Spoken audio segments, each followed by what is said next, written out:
कारोबार में इस वक्त जो दुनिया में ट्रेंड चल रहा है वो स्टार्टअप्स का है। पूरी दुनिया में देखते हैं, स्पेशली वो मुल्क जो कि बहुत ज़्यादा तरक्की याफ्ता हैं, वहाँ पर ये एक कल्चर है। और हम बराबर वाली मुल्क की बात करते हैं, हिंदुस्तान के अंदर इतना बड़ा कल्चर है स्टार्टअप्स का। दैन अमेरिका को देखते हैं, दुनिया के जितने ही मुल्क हैं, इंग्लैंड को भी देख लें, and then Europe as well. बहुत ज़्यादा वहाँ पर कल्चर है और इस वक्त जो बहुत ज़्यादा फ़रोग़ पा रहा है, हिंदुस्तान के अंदर बहुत ज़्यादा फ़रोग़ पा रहा है ये कल्चर स्टार्टअप्स का। और यूनिकॉर्न्स का तो वहाँ सुन कर ना हम बोलते हैं कि यार यूनिकॉर्न्स होते क्या? हमें अभी एग्जैक्टली जो आम आवाम है हमारी, उसको यूनिकॉर्न्स का ज़्यादा अंडरस्टैंडिंग भी नहीं कि यूनिकॉर्न्स क्या होते हैं। लेकिन वहाँ पर एक बहुत ज़्यादा ये इट्स वेरी पॉपुलर देयर, ठीक है। लेकिन पाकिस्तान में एक अजीब ही बह रही है हवा। यार सो देखें, बेसिकली स्टार्टअप को समझना, वीसीज को समझना एक पूरी साइंस है। अच्छा, प्लीज़ बताएं। सही है। स्टार्टअप्स की साइंस क्या होती है? स्टार्टअप्स एक्चुअली है कि स्टार्टअप एक्चुअली में एक modern way of doing business है जो कन्वेंशनल स्टाइल को ऑब्सोलीट कर रहा है स्लोली एंड ग्रेजुअली। सही है। वो ये बोल रहा है यार तुम स्केलेबल हो सकते हो, तुम नेशनल जा सकते हो अगर तुम आज एक सिटी में या एक एरिया में स्पेसिफिक हो, यही सर्विस तुम नेशनल लेवल पर जाके कर सकते हो। अब it comes with a cost, ठीक है। आपने कम टाइम के अंदर तेज़ी से एक्सपैंड करना है, आपने प्रॉब्लम्स आइडेंटिफाई करनी है, उन प्रॉब्लम्स को टेक्नोलॉजी के साथ रिजॉल्व करना है। और सिर्फ में भी शायद सर्विस बेस्ड नहीं हो सकता, प्रोडक्ट बेस्ड भी आपका स्टार्टअप हो सकता है। तो अभी तक हमने जितनी प्रैक्टिस की है, we are more of service based. Okay, सही। लॉजिस्टिक्स में हम डिलीवरी करने जाते हैं, हमने कोई अपना एक इंडिविजुअल प्रोडक्ट बना के स्टार्टअप के अंदर अभी तक वो एक्सपीरियंस नहीं किया। ऑल्दो चल रहे होंगे, नहीं किया, बहुत कम है, चल रहे होंगे। एग्री के अंदर हम लोग चले गए, बहुत सारी जगहों पे चले गए। लेकिन आई थिंक यार मैंने फूड पैंडा में काम किया, मैंने चीते के अंदर काम किया है, या मेरे जो कोलीग्स हैं जिन्होंने काम किया है, वी हैव दिस क्लैरिटी कि स्टार्टअप को आपको लेके कैसे जाना है। आई सेड बिफोर कि यार वी आर स्टिल लर्निंग। हमारा 7-8 साल का बेबी है यार ये अभी, जहाँ पे लीडरशिप भी सीख रही है और जहाँ पे एम्प्लॉयज़ भी सीख रहे हैं। कन्वेंशनल स्टाइल से जो लोग काम कर रहे थे उनको हम चेंज कर रहे हैं। So definitely there are couple of setbacks external factors की वजह से भी पाकिस्तान में हुए कि डिवैल्यूएशन हो गई। एक इन्वेस्टर ने आपको $1 मिलियन दिए थे, वो उस वक्त उसको पता था यार ये आगे जाके मेरा रिटर्न इस पर पार्क होगा, वो डिवैल्यू हो गया बाय 50% और 100%। तो डेफिनेटली उसने तो पैसा लूज कर दिया ना। बिल्कुल सही है। कॉस्ट ऑफ बिजनेस बढ़ गई है लोगों के लिए, सर्विस प्रीमियम हो गई है। आज जो पहले डिलीवरी चार्जेस नहीं चार्ज करते थे, आज चार्ज करते हैं। सो बहुत सारे इसके अंदर चैलेंज है। लेकिन sorry to cut you off, अगर फॉर एग्जांपल हमें कोई इन्वेस्टमेंट मिलती है स्टार्टअप के लिए, और ऐसा हुआ भी होगा डेफिनेटली कि किसी को इन्वेस्टमेंट मिली होगी और अब करेंसी डीवैल्यू हो गई, अब क्या करें? अब वो जो आपका इन्वेस्टर है वो तो मांग रहा होगा पैसे कि यार बॉस। तो अब यही हो ना। अब देखें, अब मैं बड़े नाम लेता हूँ, बाज़ार, एयरलिफ्ट, रिटेलो, दस्तगीर, फूड पैंडा, ये तो अभी चल रहे हैं ना। इतने बड़े बड़े अभी रिसेंट 2-3 साल के स्टार्टअप्स हैं पाकिस्तान में, कोई $150-200 मिलियन लेके आए। सही है। और वो क्लोजर्स की तरफ चले गए, इकोनॉमी सेटबैक की वजह से हो, या वो उनके प्लान फेल हो गए हो, या XYZ जो भी प्रॉब्लम्स रहे। दुनिया में स्टार्टअप्स ग्रो कैसे करते हैं? आपने यूनिकॉर्न की बात की, आपको यूनिकॉर्न बनना है ना, आप छोटा प्रोडक्ट लाते हो, छोटी इन्वेस्टमेंट लाते हो, इन्वेस्टर को इंटरनेशनल कॉन्फिडेंस आता है, ठीक है मेरी प्रोडक्ट बन रही है स्लोली एंड ग्रेजुअली। करीम का buyout was one of the success for Pakistan. कि यार एक करीम पाकिस्तानी बेस्ड कंपनी थी वो, जिसकी यहाँ पे पॉपुलेशन में बहुत बड़ी पेनिट्रेशन थी। 25 करोड़ की आबादी हो, you are unavoidable, this is very much clear. सही, ठीक है। आपके डायनामिक्स दूसरे हैं बहुत सारी चीज़ों को लेके, लेकिन आप अनअवॉइडेबल हो, आप ऐसे नहीं आप दुनिया को अवॉइड कर दे। तो यहाँ प्रोडक्ट नहीं तो चलना है, आज भी लोग काम कर रहे हैं। तो बेस्ट मार्केट फिट प्रोडक्ट के साथ वी नीड टू गो। हमारी अंडरस्टैंडिंग बड़ी डिफरेंट है इसको लेके। हम लोगों ने स्टार्टअप के कल्चर को देखा है कि यार फॉर एग्जांपल आज किसान ऑनलाइन नहीं बेच सकता, इसको ऑनलाइन बेच देते हैं। किसान ऑनलाइन क्यों बेचेगा? किसान की नीड ही नहीं ऑनलाइन बेचना। वो बोल रहा है मुझे तुम हार्वेस्टिंग में हेल्प करो, सीडिंग में हेल्प करो। So the startup comes over there, जो उसको अपलिफ्ट कर रहेगा, जो उसको हेल्प करेगा grow, that will work. You getting my point? बिल्कुल। आप फॉर एग्जाम्पल एक रिटेलर के पास जाते हो, आप रिटेलर को बोलो यार तुम हिसाब कैसे करते हो, ज़रा मुझे बताओ, आज परचून वाला कैसे हिसाब करता है? वो तो बेच रहा, लिख भी नहीं रहा होता, कभी कभी लिख भी नहीं रहा होता। बिल्कुल ऐसे। तो तुम अपने कैश फ्लो कैसे मेंटेन कर रहे हो? सही है, let me help you over there. तो आप उसके लिए पॉज लेके आओगे। इस सब की कॉस्ट है, तो the best fit has to come yet, there is a lot of potential. तो अब इतने वेरिएबल्स हैं दानियाल इसके अंदर, आप हर चीज़ को कवर नहीं कर सकते. सो आपने बड़ी मज़े की चीज़ है, स्टैट्स में आपने पढ़ा होगा या बिजनेस मैथमेटिक्स में, इंडिपेंडेंट वेरिएबल होता है, डिपेंडेंट वेरिएबल होता है, बीच में मीडिएटिंग मॉडरेटिंग इफेक्ट होता है, कोई किसी से किससे इन्फ्लुएंस हो रहा है, कैसी चीज़ें वर्क. तो इन चीज़ों को आपको वन बाय वन ब्रेकडाउन्स में देखनी है. फिर दूसरा चैलेंज ये कि आप मार्केट को किस तरह देखते हो और किस तरह बाहर बता रहे हो कि यार मेरे पास ये पोटेंशियल है. मैं आपको मज़े की बात बताता हूँ.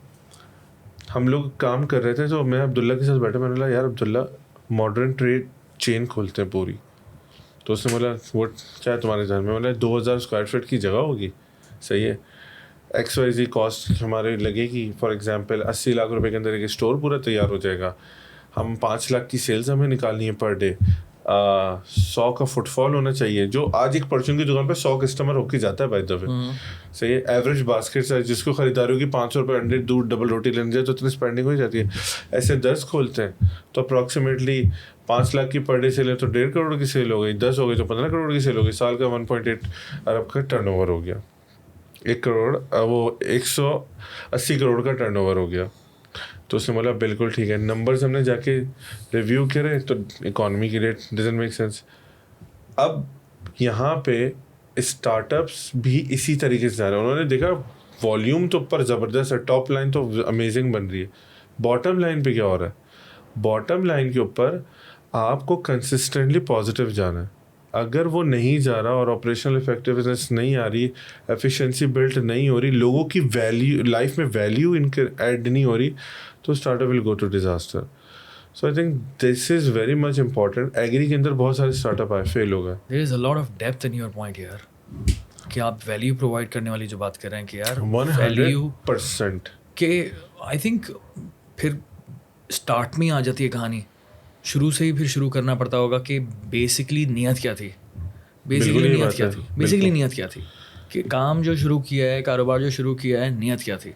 क्या नीयत थी कि वैल्यू प्रोवाइड करनी है ऑडियंस को जो कि कंज्यूमर है आपका, वैल्यू प्रोवाइड करनी है, या फिर सिर्फ और सिर्फ टाइम पास करना है? पैसे, उसमें टाइम पास के अंदर बहुत सारी चीज़ें आ जाती हैं ना भाई, पैसे कमाना वगैरह वगैरह, बहुत सारी चीज़ें आ जाती हैं. लेकिन आई थिंक वैल्यू वाला पॉइंट जो है ना बहुत ज़्यादा इंपॉर्टेंट है कि जो आपका एंड कंज्यूमर है उसको आपको खुश करना है, उसको आपको जो है वो क्या वैल्यू प्रोवाइड करना है. यार ये बहुत ज़रूरी है और इनको देखने का भी तरीका. सो मुझे ऐसा लगता है आज क्योंकि हम इस फेज से गुजर रहे हैं तो स्टार्टअप फाउंडर्स हों या लीडर्स हों, उनको कांस्टेंट ट्रेनिंग और गाइडेंस की इंटरनेशनली ज़रूरत होनी चाहिए. वी वर ब्लेस्ड कि ठीक है हमें इंटरनेशनल एक्सपोजर मिला because of food panda, delivery hero, group XYZ, लेकिन पाकिस्तानी स्टार्टअप फाउंडर्स को ज़रूरत है. वो बहुत काबिल लोग हैं, समझदार लोग हैं, एक बैकग्राउंड से आ रहे हैं. They still need to learn कि why the setbacks happen, how to recover those setbacks, मुझे अपने बर्न को कैसे कंट्रोल करके चलना है. सही, अगर मेरी डिजिटल स्पेंडिंग है, डिजिटल स्पेंडिंग के साथ मुझे उसके बाद कस्टमर की लाइफ टाइम वैल्यू कितनी बढ़ानी है. ज़रूरी है ना, आप एक डिजिटल लीड लेके आए, मेरे साल के तौर पर वो 1200 रुपये की कॉस्ट कर गई आपको. अब वो 1200 रुपये वो कस्टमर कितनी टाइम आपको ऑर्डर करेगा तो आपका 1200 रिकवर होगा, ये भी तो देखना ज़रूरी है. तो ये फंडामेंटल्स हैं, अगर वो वहाँ नहीं हो रहे होंगे तो that will miss out completely. इसलिए स्टार्टअप्स का सबसे कोर होता है डेटा, और डेटा जमा नहीं हो रहा होता स्टार्टअप में. सही है. तो वो सिस्टम्स बिल्ट हो रहे होते हैं ना साथ साथ, तो उसके अंदर आपको ऐसा एक्सपर्ट चाहिए होता है जो इन चीज़ों को बहुत डीप डाउन जाके देखे, जो आपको 4 कदम आगे पे पता है कि क्या प्रॉब्लम होने वाली. हम अपनी कंपनी में पता है क्या करते हैं, मुझे पता है सेल्स टीम है ना, वो आके बोलेगी no compromise on the GMP, हम जाएंगे एग्रेसिव. जो सप्लाई चेन देख रही है वो बोलेगी भाई मैं तुम्हें पहुंचा दूँ, बोला नहीं मुझे चाहिए. अब सप्लाई चेन ने एरर करना है, सेल्स ने एरर करना है, टारगेट है. तो स्पीड और एक्सेलेंसी दोनों को साथ लेके नहीं चल सकते आप सेम पे. तो आपको एक्सेलेंसी के लिए अलग टीम बिठानी है जो आएगी, जो देखेगी यार ये प्रोसेस और किस तरह ऑप्टिमाइज हो सकता है, इसको और कैसे बेहतर कर सकते हैं. सही. So that is the someone different who has to do the job. So this is how we break down and see के ठीक है इनको नहीं रोक सकते, लेकिन इनके पैरेलल में खड़े करो जो इनके प्रोसेसेस फिक्स करेंगे, इनके लिए काम आसान बनाएंगे, so that everything is smooth out. तो यहाँ पे जो झगड़ा है वो ओवरऑल कंपनी के लिए हो रहा है. So same has to be the startup culture. Unicorn I would think के it will take a bit of time. An announcement Pakistani startup की तरफ से वैसे दराज भी इंटरनेशनल है, पैंडा भी इंटरनेशनल है, करीम भी इंटरनेशनल था, उसके अंदर भी थोड़ा टाइम लगेगा, 2-3 साल लगेंगे, क्योंकि यार नंबर्स भी सपोर्ट नहीं करते। हम बहुत बोलते हैं यार पेपैल नहीं आ रहा पाकिस्तान के अंदर ना, जैसे पाकिस्तान में टोटल क्रेडिट कार्ड की पेनिट्रेशन 25 लाख होगी मुश्किल से, 25 करोड़ की आबादी में 1%, तो वो बोलेगा मैं क्यों आऊँ, तुम्हारे पास यूज़र ही नहीं है। सही बात है। हम लोग शायद 22% कैश हम बैंकिंग ट्रांजेक्शन्स में यूज़ करते होंगे, बाकी तो सारा कैश फ्लो बाहर घूम रहा होता है। टैक्स नेट के अंदर क्या परसेंटेज है, तो हम बहुत क्या बैड सीन है टैक्स नेट का, तो बाकी है, तो अगर आप 50,000 से ज़्यादा कमा रहे हो तो आप टॉप 5% पाकिस्तानी में फॉल करते हो। सही, अगर आपके पास पाकिस्तान में टोटल से 1.5 करोड़ गाड़ियाँ होंगी, तो अगर आपके पास 2 गाड़ियाँ 25 करोड़ में हिसाब लगा लो, आप कितने प्रिविलेज हो। सही बात है। तो आप इस तरह के नंबर से, तो ये जब आप डेटा देखेंगे ना, देन यू विल रियलाइज़ कि मुझे किस प्रोडक्ट में किस लाइन में जाना चाहिए, वो बहुत इंपॉर्टेंट है। प्री सीड रेज हो जाता है। अच्छा देखें वीसी कैसे काम कर रहा है, लूजिंग मनी वीसी के लिए कोई प्रॉब्लम ही नहीं है। एक फर्म है, फाइनेंशियल इंस्टीट्यूशंस है, जिसने दुनिया में हर जगह से पैसा उठाया हुआ है, उसको पता है मैं 100 कंपनीज में लगाऊंगा, उसका एक कन्वर्जन रेशियो है, उसमें से 50-60-70% फेल हो जाएंगी, 30% सक्सेस हो जाएंगी, वो मुझे मल्टीप्लाई बाय 10 टाइम्स दे देंगे, मल्टीप्लाई बाय 20 टाइम्स दे देंगी, सो मेरा सब पैसा निकल आएगा। वो अपनी कैलकुलेशन लेके चल रहे हैं ना, तो उन्होंने लूज़ नहीं करना होता, वो तो आपको अपॉर्चुनिटी दे रहे हैं कि आप कामयाब करके दिखा दो मेरे लिए। सही, स्टार्टअप नेगेटिव होते हैं लेकिन वीसी अपना पैसा बना लेता है। आई थिंक ये भी बड़ा एक इम्पॉर्टेंट थिंग है कि हमें ये भी समझना पड़ेगा। तो वीसी कैसे काम करता है, मैं आया दानियाल के पास, मैंने दानियाल को बोला यार दानियाल मैं एक कंपनी चला रहा हूँ, मुझे पैसों की ज़रूरत है, तो मुझे फ़ंड कर दो। दानियाल ने, अच्छा कन्वेंशनल में क्या होता है, दानियाल मुझे बोलेगा कि जगह प्रॉफिट शेयरिंग करेंगे हम, इसमें दानियाल बोला मुझे प्रॉफिट शेयरिंग शुरू करती है। मुझे बताओ जब आज तुम अपनी कंपनी शुरू करोगे तो इसकी शेयर प्राइस क्या होगी, और शेयर प्राइस डिपेंड करेगी मेरी सेल्स कितनी है, मेरे बॉटम लाइन के जरिए। तो मिसाल के तौर पर दानियाल ने बोला मैं 1 लाख शेयर का मालिक हूँ तुम्हारी कंपनी के अंदर, तुम्हारी कंपनी में तुम 10 लाख शेयर इशू कराते हो, तो दानियाल 10% इक्विटी लेके बैठ गया। अब अगर मेरी 10 लाख सेल हो रही तो पर शेयर 1 रुपये का हो जाता है, सही है। अब मैं अगले साल करता हूँ 20 लाख की रेवेन्यू में करता हूँ, तो दानियाल का शेयर कहाँ चला गया, 2 रुपये पे चला गया, तो दानियाल की जम कितनी हुई, 100% हुई। अब भले कंपनी ने नीचे नेगेटिव हुई है, वीसी बोल रहा है भाई मैं तो 2 रुपये पे आ गया हूँ पर शेयर पे, फिर दानियाल यही काम तीसरे साल करता है, दानियाल उठ के चलते जाते हैं 5 रुपये पर शेयर के ऊपर, 10 रुपये पर शेयर, तो दानियाल ने कितने पैसे बना लिए, 1/10 हो गया। अब वीसी वहाँ बोलेगा कि ठीक है तुम बॉटम पे ब्लीड कर रहे थे, तुम बिजनेस बना रहे हो ना बड़ा, तुम बना रहे हो कोई बात नहीं, किसी और इन्वेस्टर्स को लेके आएंगे हम उसके अंदर, नई शेयर प्राइस के ऊपर इंजेक्ट करेंगे उसको, पहला वाला अपने आप को सोल्ड आउट करेगा और निकल जाएगा। कंपनी की कंपनी बिल्ट हो रही है, पैसा वीसी पैसा भी साथ में बना रहा है, और आप उसको सर्विस करके दे रहे हो, जैसे फाउंडर ऐसे काम कर। ये तो अच्छी स्कीम है ना। स्कीम के अलावा मैं ये सोचूंगा कि काफ़ी इंटरेस्टिंग डिटेल है, काफ़ी इंटरेस्टिंग है। तो this is modern way of doing businesses.